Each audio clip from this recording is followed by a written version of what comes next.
Hello, and welcome to another episode of the Profit Minds podcast.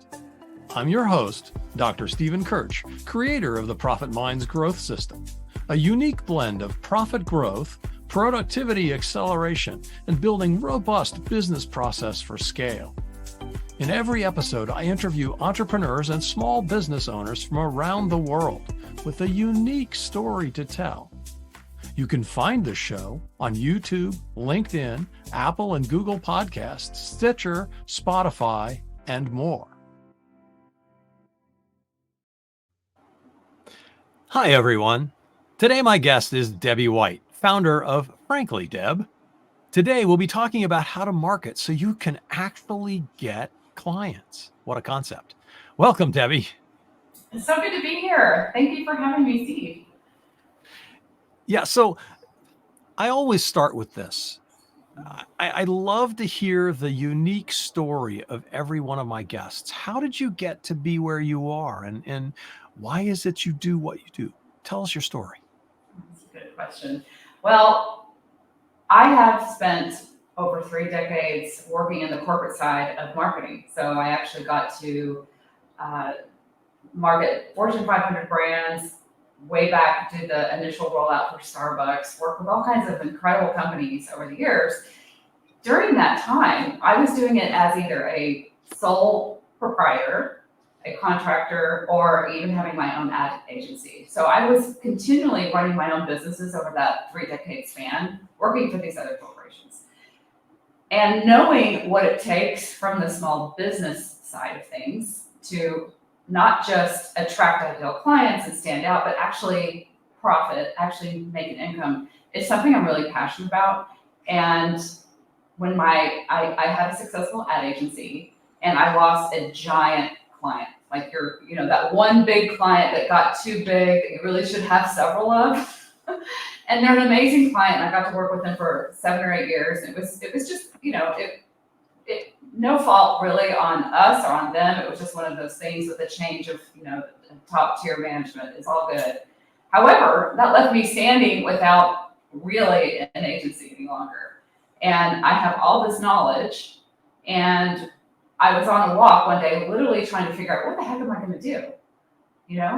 I'm now in my 50s. I've spent my entire career in the creative marketing side of business. And what could I possibly do with this? And one idea was to start a candle company, which I laughed, but I was serious. I'd already ordered all the oils and the fragrances and tobacco this and lemongrass that.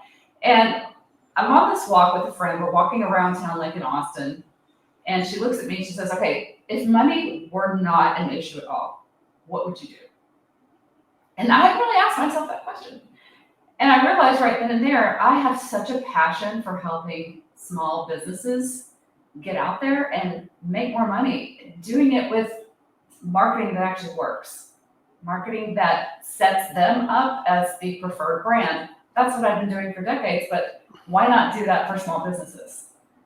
Small businesses have such a low percentage when we look at the stats of making it out there, and there's so many amazingly talented humans that are making a difference in the world, and I'm drawn to helping those types of businesses, the ones that are services, experts that are making the world a better place. So anyway, my answer basically was, oh my gosh, I would help small businesses with their marketing. And she just looks at me and I'm like, it was kind of like, well, what do I do next? Well, I figured it out. And so that's what I've been doing for the last 4 years now. And I absolutely loved it. And I can say I've helped thousands of people now really create a dynamic business for themselves.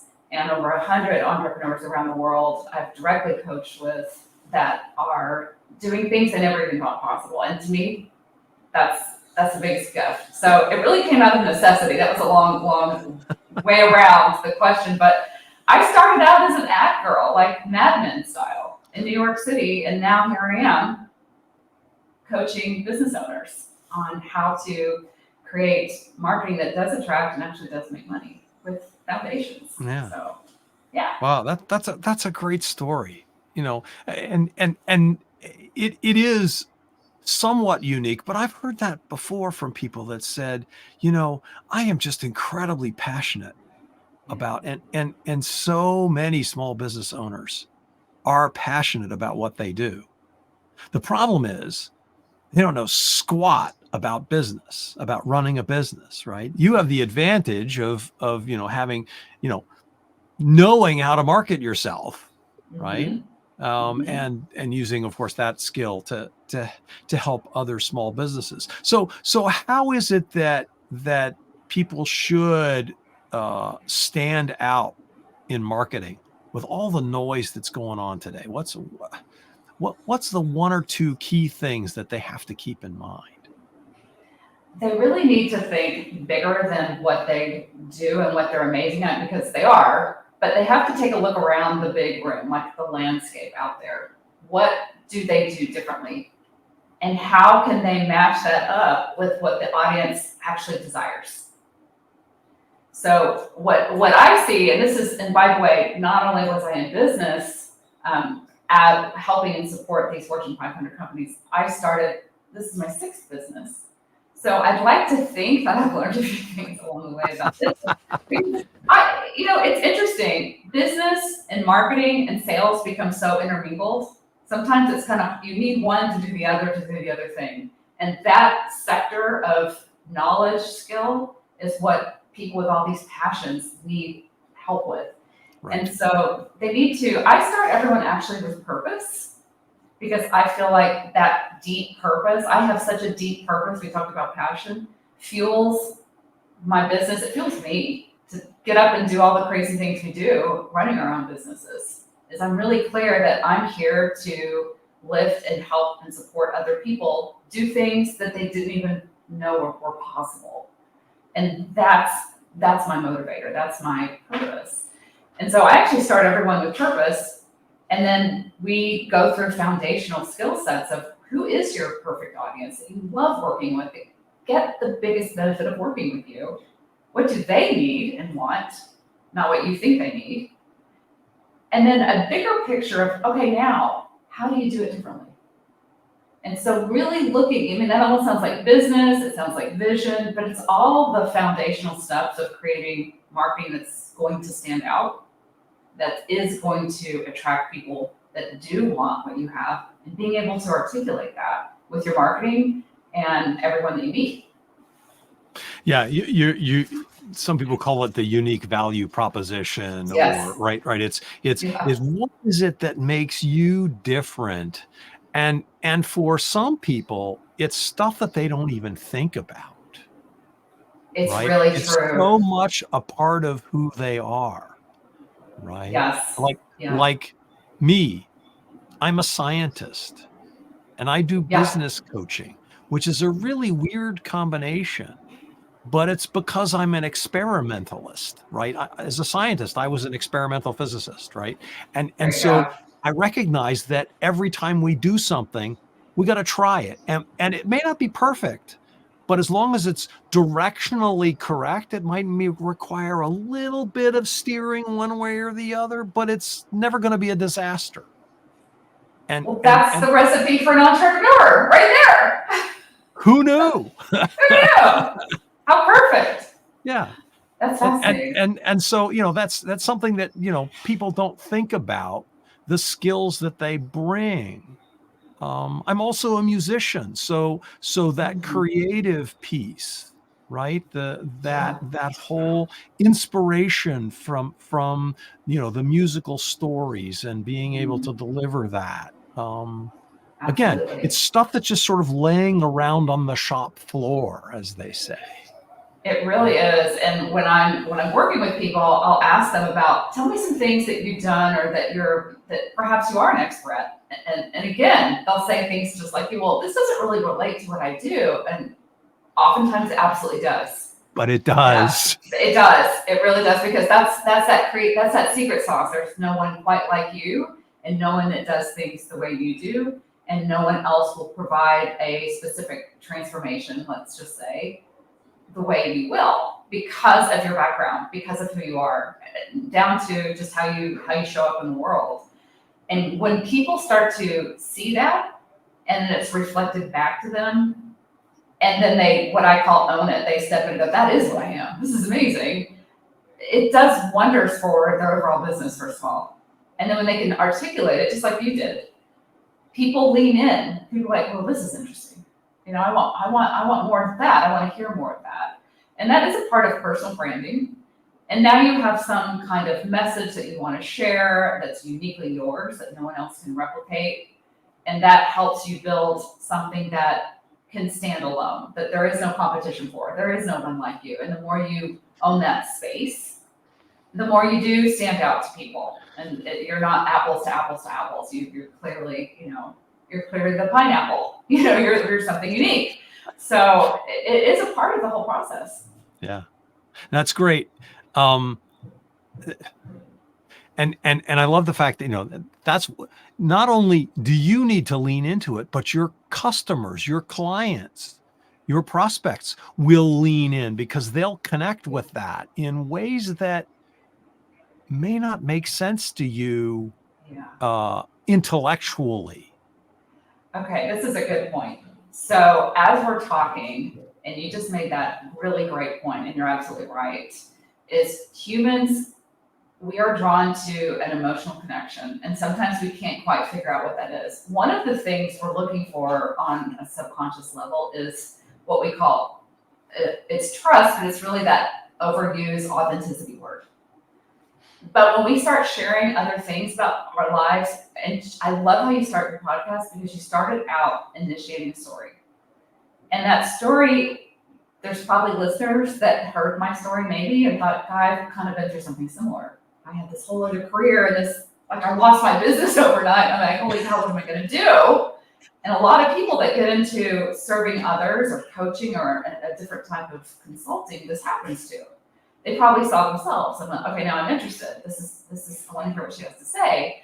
Or maybe I know someone like that.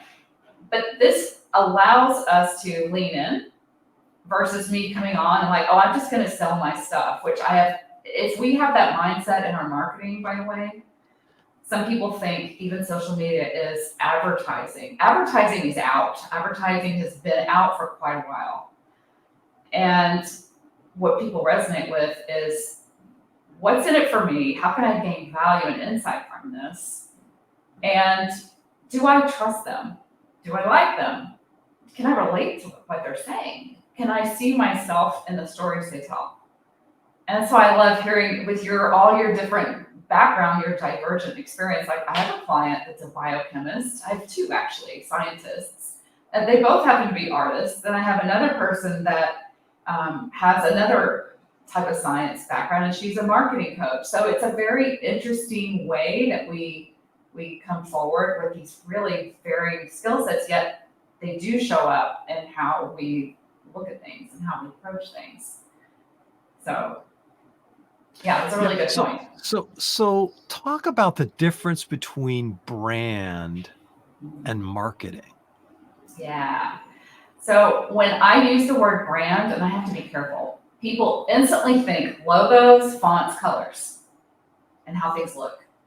And those are important. They're like the icing on the cake, but they're not the cake. The cake is really the ingredients. It's what are you made of? What's the soul of your company, of your vision, of your mission? We talked about purpose.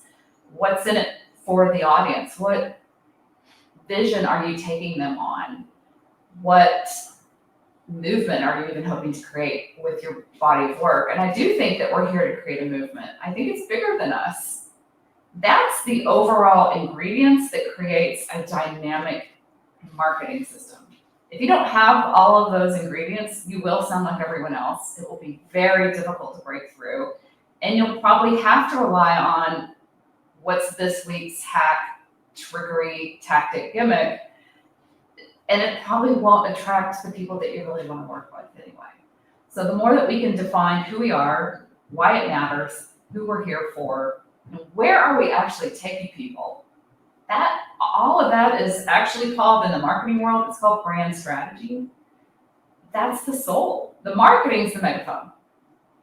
So the marketing is the vehicle that allows you to be seen, like the actual podcast is a form of marketing. The actual email is a form of marketing, or a social media post is a form of marketing.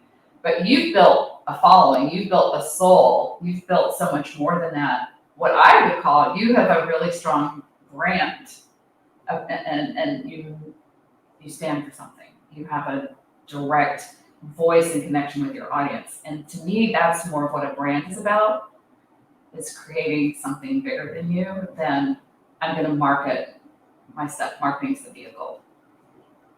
Yeah, and I love the way you describe marketing as the megaphone, right? Yeah. That's the way that you get the message out about your brand, about who you are and the transformation that you offer. Exactly.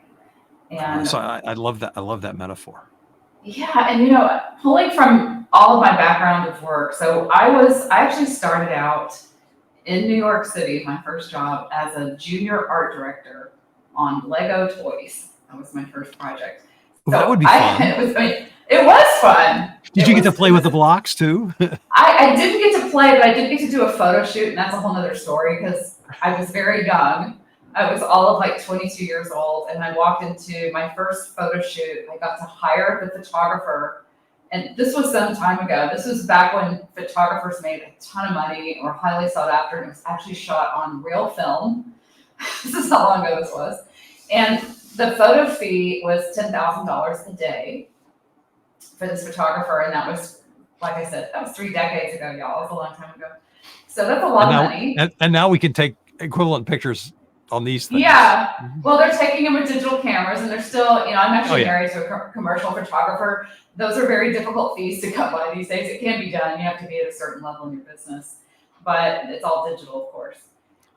But then, looking back at where I started, I even got so wrapped up in my own story, I forgot where I was headed with this. This is your thing at Lego, your very first job, right? You were in New York. It was my very first job. And what we had to do from day one with that job, and every job I had ever since, and until I had my ad agency, then I was in charge of creating that, was something called a creative brief. So when you work at these big ad agencies, like in Mad Men, right? There's like a whole floor of people. They cook up these creative briefs and you get it on your desk back in the day. Now you can get them in your inbox. And it describes all the strategy for that brand. And then the creatives would look at the brief and it would say who it was for. It's for Lego. What's the unique selling proposition, right? What's unique and different about this message or that we want to communicate?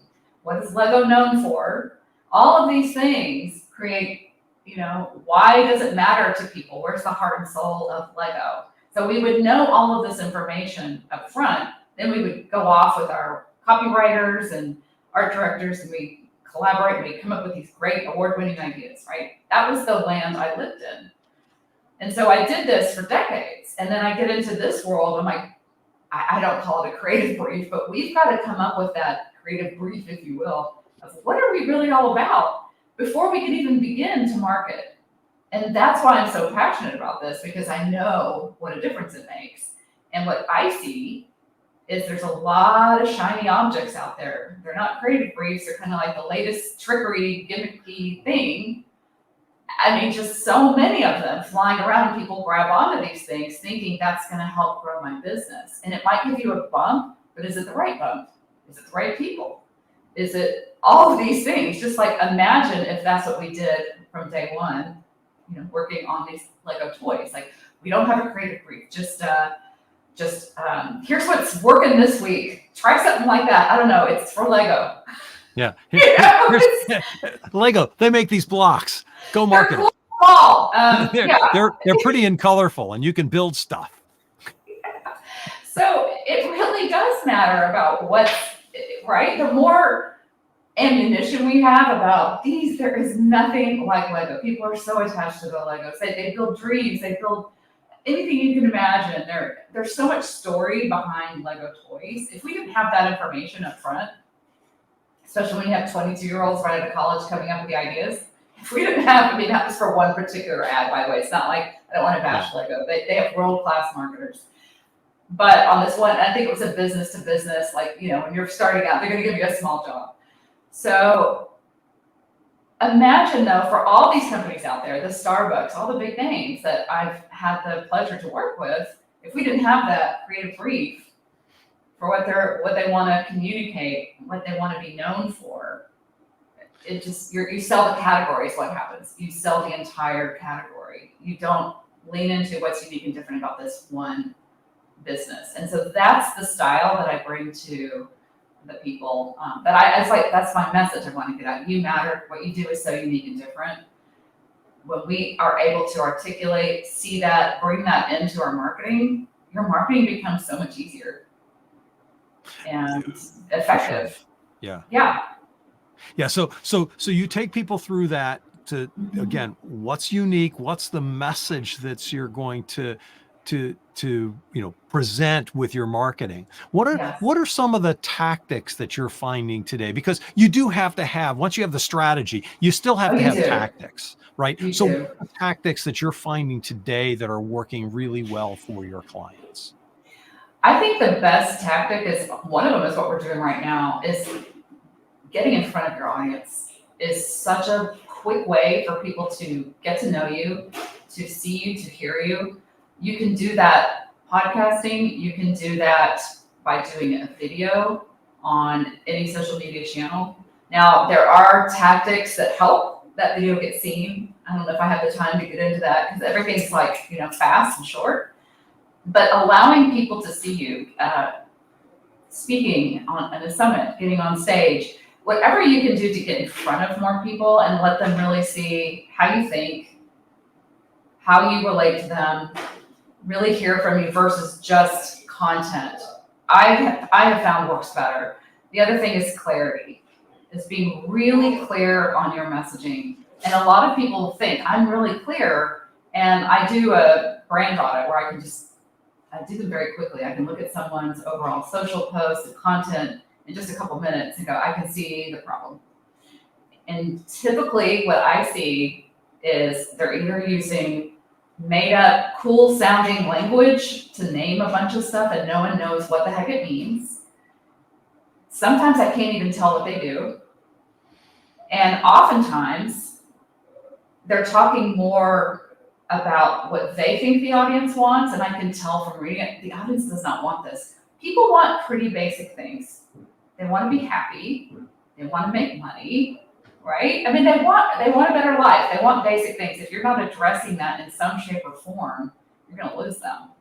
So really understanding your audience and where your audience is today, like what keeps your audience up at night. I will oftentimes see when I look at people's marketing that they're not really articulating that. And again, marketing is not advertising, look at me, buy my stuff. It's really, how can I really help you get to a better place? And that's true for Starbucks, that's true for Lego, and that's true for small businesses. Wow. Thank you so much. So if somebody wanted to get in touch with you, what's the best way for them to reach out? Yeah, I have a website, franklydeb.com, and I also have a gift for those of you listening that have a business and you want to be really clear with your marketing. This is where you start. You start by understanding your audience. And I have a really cool quiz that asks you a couple questions. And by asking specific questions, it helps you have more clarity in your messaging. And I'd love to be able to offer your audience that. And do you want me to say the URL? Or would you like to drop it in the show notes? Great. So, yeah. So that thing is available for you on your website? Is that? Yes, it is. Okay, great. So thanks everybody for watching. That concludes our show today. My guest was Debbie White of Frankly Deb. I hope you learned something about marketing. I know I did. Thanks for watching. You've been listening to the Profit Minds podcast. This is your host, Dr. Stephen Kirch. Please visit www.profitminds.net for other episodes or to contact me. Thank you for your positive feedback, comments, questions, and for sharing this show with others. Thanks for listening. Have a grateful day.